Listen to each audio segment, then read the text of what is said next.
Saul tiene un accidente, un gran accidente en su automóvil.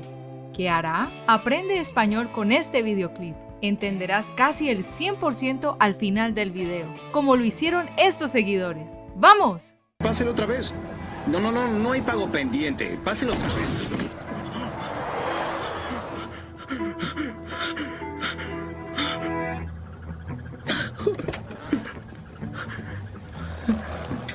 Por Dios, por Dios, por Dios. Dios mío. Cal, mírame. Hermano, mírame. ¿Estás bien? Di algo. ¿Qué hiciste? ¿Qué le hiciste a mi hermano? ¿Por qué no miras a dónde vas? Estaba volteando a la derecha, salió de la ¡Me nada. rollaste, viejo! ¡Me rollaste! Páselo otra vez. No hay pago. Páselo otra vez. Páselo is the imperative form of the verb pasar, meaning to pass or to hand over. In this part of the scene, Saul says páselo when his card is declined at the cashier. He says páselo otra vez to ask them to try processing the payment again. Páselo can also be used in the context of wishing someone to have a good time. For example, páselo bien. In this case, páselo is conjugated in the formal you form usted. The informal version, which is more commonly used, is pásalo bien. Páselo otra vez. No hay pago pendiente. Páselo otra vez. No hay. Pago pendiente. Páselo otra vez. No hay pago pendiente. Páselo otra vez. In the context of this scene, pendiente is an adjective that means pending or unresolved, and it refers to something that is not finished or completed. For example, if you haven't spoken to a friend in a long time, you could say to them, tenemos una charla pendiente. Pendiente can also be a noun, referring to an earring or an earpiece that is worn as jewelry. For example, se me cayó un pendiente. Here, the cashier tells Saul he has an unpaid bill, which is why the card is not being processed. Saul denies it and insists that they run his card again. No hay pago pendiente. Páselo otra vez.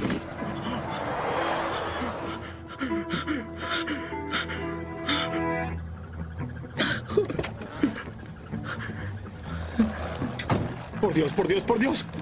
Por Dios is a frequently used expression in Spanish, equivalent to oh my God or for God's sake in English. It is commonly used to express surprise or frustration. For example, por Dios, mira este desorden. In English, this expression is abbreviated as OMG, but in Spanish, we say the full phrase. Saul repeatedly exclaims por Dios due to the tremendous shock of the skater unexpectedly crashing into his car. Por Dios, por Dios, por Dios. Dios mío. Cal, mírame. The word mírame translates to look at me or watch me in English. It is a command to request someone to direct their attention towards you or to look at you. It is the combination of the verb mirar, which means to look, and the pronoun me, which means me or myself at the end. You can also find the equivalent of this structure with listening, which is escúchame, listen to me. Hermano, mírame. ¿Estás bien? Di algo. ¿Qué hiciste? ¿Qué le hiciste a mi hermano? ¿Qué hiciste? ¿Qué le hiciste a mi hermano? ¿Qué hiciste? ¿Qué le hiciste a mi hermano? ¿Qué le hiciste means what did you do to him or her? This phrase is often used to express concern or surprise about an action or event that happened to someone or something. For example, ¿qué le hiciste a mi muñeca? Keep in mind that the phrase ¿qué le hiciste can often have an accusatory tone when used in a sentence. ¿Qué hiciste? ¿Qué le hiciste a mi hermano? ¿Por qué no miras a dónde vas? Estaba volteando a la derecha, salió de la nada. ¿Por qué no miras a dónde vas? Estaba volteando a la derecha. Salió de la nada. The phrase ¿por qué no miras? Translates to why don't you look? When someone says ¿por qué no miras?, it's often used to ask why someone is not paying attention to something or why they aren't looking at someone or something. For example, ¿por qué no miras mis mensajes? In this particular context, ¿por qué no miras? Takes on a more confrontational tone, questioning why someone is not being attentive or careful.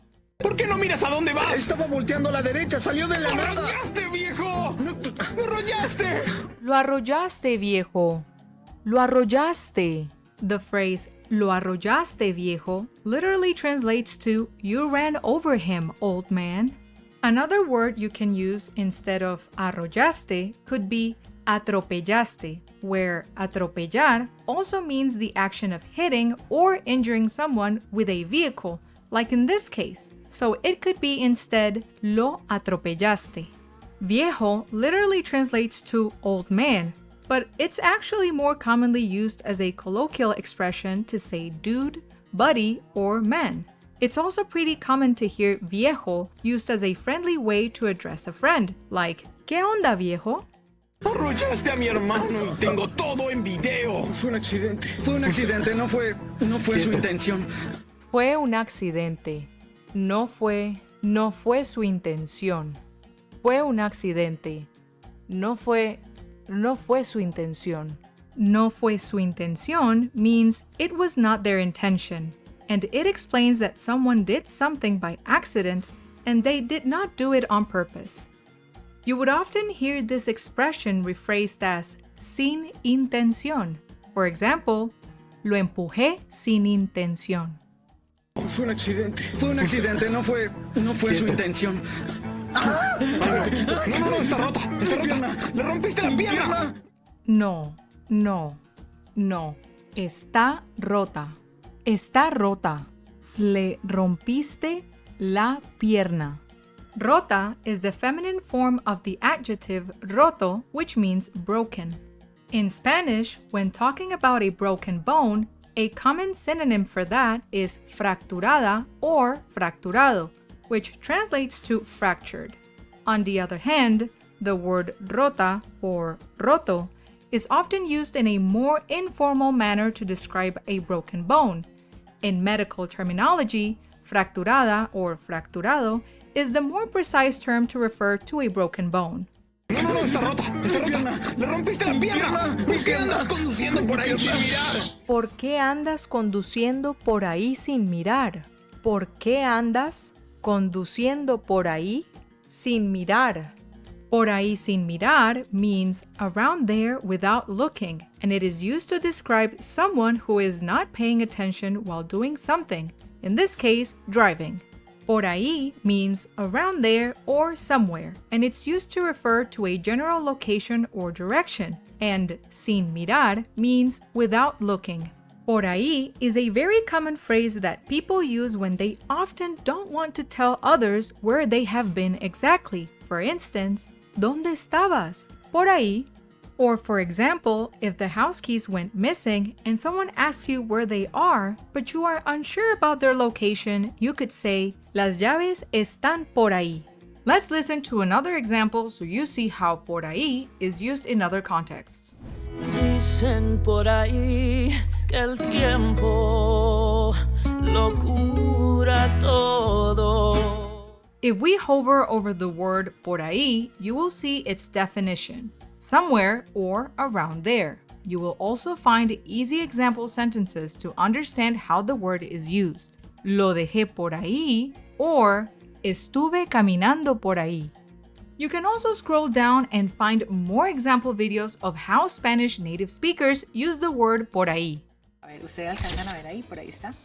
Pretty cool, right? Well, this amazing interactive platform is FluentU, an app where you can learn Spanish with thousands of authentic videos like movie clips, TED Talks, music videos, and much more. You will enjoy these clips with interactive subtitles so you can hover over each word, click on it, and get its context-specific definition and example videos so you can fully learn Spanish and speak like a native. It also has amazing features like personalized quizzes and speaking questions so you can fully customize your learning experience to your needs and goals. And the best thing is that you can try it now for free by signing up to its 2-week trial. You can find the link in the description box below. Plus, FluentU is currently having a sale, so now it's the best time to check it out. ¿Por qué andas conduciendo por ahí sin mirar? Rompiéndole las piernas a la gente. ¿Está bien? Que alguien llame a la policía. Conduces rompiéndole las piernas a la gente. Está bien, está bien, está bien. Conduces rompiéndole las piernas a la gente. Está bien, está bien, está bien. Conduces means you drive and comes from the verb conducir, which means to drive or to lead. Conduces muy bien. But conduce can also be used in a formal sentence to explain how something can lead to a certain outcome or destination. For example, este camino conduce a la playa. Remember that conduce to say leads to is not very common, but you can also find it being used in that case. Rompiéndole las piernas a la gente. Está bien. Que alguien llame a la policía. No llames a la policía, no llames a la policía. Que alguien llame a la policía. No llames a la policía. No llames a la policía. Que alguien llame a la policía. No llames a la policía. Que alguien means that someone, and it's often used to request someone else to do something. Even though you could also see the entire phrase alguien llame a la policía stand by its own, the inclusion of que in the sentence adds emphasis or urgency to the action. You can also find que at the beginning of a sentence to express wishes or desires, such as que tengas un buen día. No los llames. No llames a la policía. Los llamaré yo. Los llamaré yo. A la policía. No los llames. ¿Que no los llame? No llames a la policía. No los llames. Que no los llame. No llames a la policía. No los llames. Que no los llame. Here, the entire question, que no los llame, translates to do not call them. Like in our previous explanation, the word que is adding emphasis to the question, highlighting Saul's brother's surprise and disbelief towards Saul for insisting on not calling the police after running over his brother. Policía, no los llames. ¿Que no los llame? ¿Cómo vas a solucionarlo? ¿Cómo vas a solucionarlo? ¿Cómo vas a solucionarlo? The question, ¿cómo vas a, translates to how are you going to, and it is used mainly to ask someone how they are going to do something. For instance, you could say, ¿cómo vas a vestirte hoy? ¿Cómo vas a solucionarlo? ¿Qué harás para arreglar esto? ¿Qué harás para arreglar esto? ¿Qué harás para arreglar esto? Arreglar means to fix or repair something. It can be used to refer to an object that needs to be fixed or a situation that needs to be resolved. Voy a arreglar mi bicicleta. Necesitamos arreglar nuestra relación. A common synonym for arreglar that can replace the word in these situations is reparar. Also, in some Latin American countries, like Colombia for example, you can find the word arreglar being used to organize a space. Por favor, arregla tu cuarto. In the context of this situation, Cal's brother is asking Saul what is he going to do to fix the situation in which they are now involved. ¿Qué harás para arreglar esto?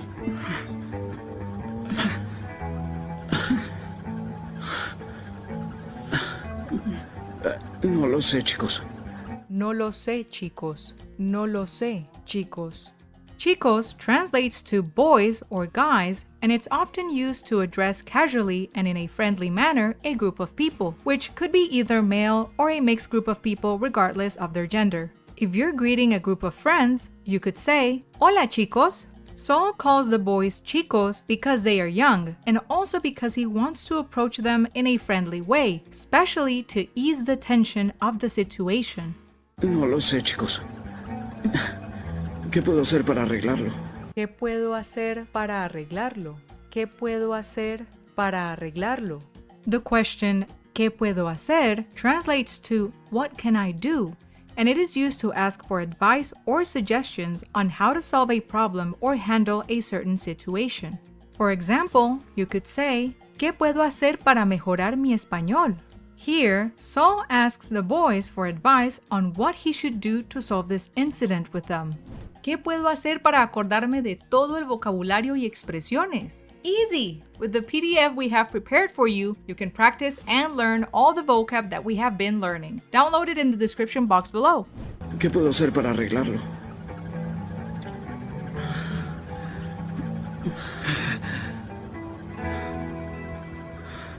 No lo sé. $500. $500? Sí. ¡Auch! ¿Qué rayos haces? Ouch. ¿Qué rayos haces? Ouch. ¿Qué rayos haces? ¿Qué rayos haces is a colloquial expression that means, what the heck are you doing? Or, what on earth are you doing? It's used to express surprise, annoyance, or confusion about someone's actions. Even though rayos literally means rays or beams, rayos is also a slang term to say heck, darn it, or on earth, and it's often used with an exclamation. Rayos! Olvidé mi celular. Saul unexpectedly begins kicking Cal while he's on the floor, prompting an immediate response from Cal's brother, who exclaims, ¿Qué rayos haces? Since Saul was very apologetic at first, but now he turned violent. Rayos, casi lo olvido. If you would like to see more Spanish videos and learn more vocab, don't forget to subscribe so you don't miss our upcoming video with the heroic Indiana Jones. His romantic life complicates the mission. ¡Auch! ¿Qué rayos haces? Escucha, Expreso Starlight, voy a darte 9.6 por técnica, 0.0 por elegir a la víctima. Escucha, Expreso Starlight. Voy a darte 9.6 por técnica, 0.0 por elegir a la víctima. Escucha, Expreso Starlight.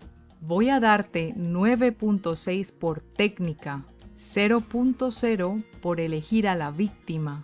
Given that the two brothers are also riding skateboard wheels, Saul takes the chance to use this nickname, showcasing his own sense of humor while simultaneously delivering an insult. In this context, Expresso Starlight is a reference to the peculiar musical production called Starlight Express, which features individuals portraying anthropomorphic trains by using roller skates in the play. Escucha, Expreso Starlight, voy a darte 9.6 por técnica, 0.0 por elegir a la víctima. Soy abogado. Más aún. Más aún means even more or furthermore, and it serves the same purpose as these words in English. For example, me gusta ver películas, más aún si son de terror. Más aún. ¿Ese montón de chatarra significa que tengo dinero para ti? ¿Ah? Ese montón de chatarra significa que tengo dinero para ti? ¿Ah? Ese montón de chatarra significa que tengo dinero para ti? ¿Ah? Chatarra means scrap or junk, and it's an adjective to describe objects or materials that are old, discarded, or broken, making them of low value or even worthless. You can often hear this word used for appliances or cars that are very old and could be discarded. For example, ese carro del 64 es una chatarra. Chatarra is also related to the place called chatarrería, which is a scrapyard or junkyard. So basically, Saul is calling his car a piece of junk, emphasizing that clearly because he has that worthless car, he certainly does not have the money they are asking for. ¿Ese montón de chatarra significa que tengo dinero para ti? ¿Ah? La única forma de que todo ese auto valga $500 es que haya una golfa de 300 adentro. La única forma de que todo de ese auto valga 500 es que haya una golfa de 300 adentro. La única forma de que todo de ese auto valga 500 es que haya una golfa de 300 adentro. The word valga is the present form of the verb valer, which means to be worth or to have value. For example, no creo que esa pintura valga tanto. So with the word valga, Saul is presenting a hypothetical situation of how the car could actually be worth the amount of money that the brothers are demanding. La única forma de que todo ese auto valga $500 es que haya una golfa de 300 adentro. Ahora, hablemos sobre lo que me deben por el parabrisas. Ahora, hablemos sobre lo que me deben por el parabrisas. Ahora, hablemos sobre lo que me deben por el parabrisas. Me deben translates to they owe me, you owe me, or I am owed. For instance, you could say, me deben una disculpa. The word deben can also be the third person plural of the verb that means should or must, and similar to owing, it expresses the obligation or necessity for someone to do something. For example, ustedes deben llegar a tiempo. Here, Saul turned around the situation, telling them that they are the ones who owe him money since they jumped over his car. Páselo otra vez. No hay pago pendiente. Páselo otra vez.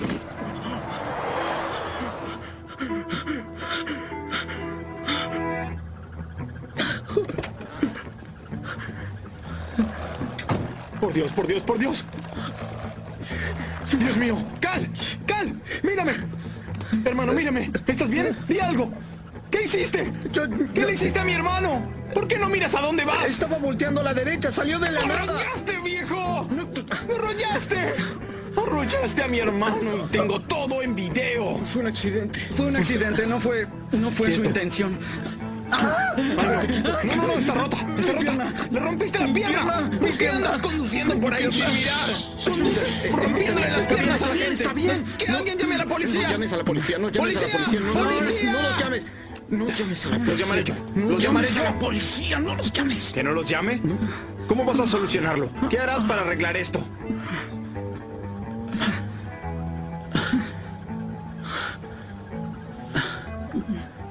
No lo sé, chicos.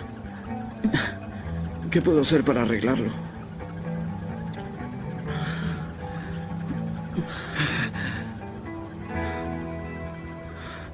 No lo sé. $500.